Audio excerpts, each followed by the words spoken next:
വിഷുക്കാലമാണ്. വിഷു എന്ന് പറഞ്ഞാൽ കൈനീട്ടമാണ് നമ്മുടെ മനസ്സിലേക്ക് ആദ്യം ഓടിയെത്തുന്നത്. അപ്പം എല്ലാവരെങ്കിലും പേഴ്സ് കാണും. ആ പേഴ്സിൽ എത്ര എമൗണ്ട് കൃത്യമായിട്ടുണ്ട് എന്ന് പറയാൻ എല്ലാവർക്കും പറ്റണമെന്നില്ല. അപ്പൊ നമ്മൾ ഇന്ന് പുറത്തിറങ്ങിയിട്ട് ചില്ലറ ഉൾപ്പെടെ നിങ്ങളുടെയൊക്കെ കയ്യിൽ എത്ര രൂപ ഉണ്ടെന്ന് ചോദിച്ചറിയാൻ പോവാണ്. അപ്പൊ അപ്പൊ ചേട്ടാ പേരെന്താ? കൃപ. കയ്യിൽ പേഴ്സ് ഉണ്ടോ?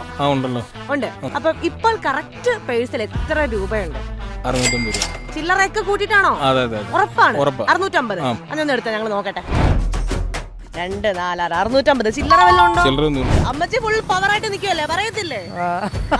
പറയും. കയ്യില് പേഴ്സ് ഉണ്ടോ? കള്ളം പറയരുത്. ഇല്ല. കയ്യില് എത്ര രൂപ കാണും ഇപ്പൊ പൈസ ആയിട്ട്? 10,000 രൂപ. ചില്ലറ ഉൾപ്പെടെയാണോ? എന്നാൽ ഏകദേശം 1,300 കാണും. 1,300 എന്നാണ് പറഞ്ഞിരിക്കുന്നത്. നമുക്ക് നോക്കാം. 1,730 രൂപയുണ്ട്. അപ്പൊ കച്ചവടം ഗംഭീരമായിരുന്നു. ഓക്കെ, സന്തോഷം. എത്ര രൂപ പേഴ്സിൽ കൃത്യമായിട്ടുണ്ടെന്ന് പറയണേ. 18.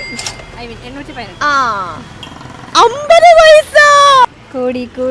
അപ്പം തെറ്റിയിരിക്കുകയാണ്. 814 എന്നാണ് പറഞ്ഞത്. പക്ഷെ 18 എന്നാണ് ഒന്നുകൂടെ പറഞ്ഞത്. 818 ആണ് പറഞ്ഞത്. കയ്യിൽ പേഴ്സ് ഉണ്ടോ? ഉണ്ടല്ലോ. 700 ആണോ? 700 കാണും. അപ്പൊ എടുത്തോ. 650. 650 പറഞ്ഞ തെറ്റി. പറഞ്ഞു തെറ്റി. സന്തോഷമായില്ലേ? അപ്പൊ ഓക്കെ ബൈ, ഞാൻ പോണു.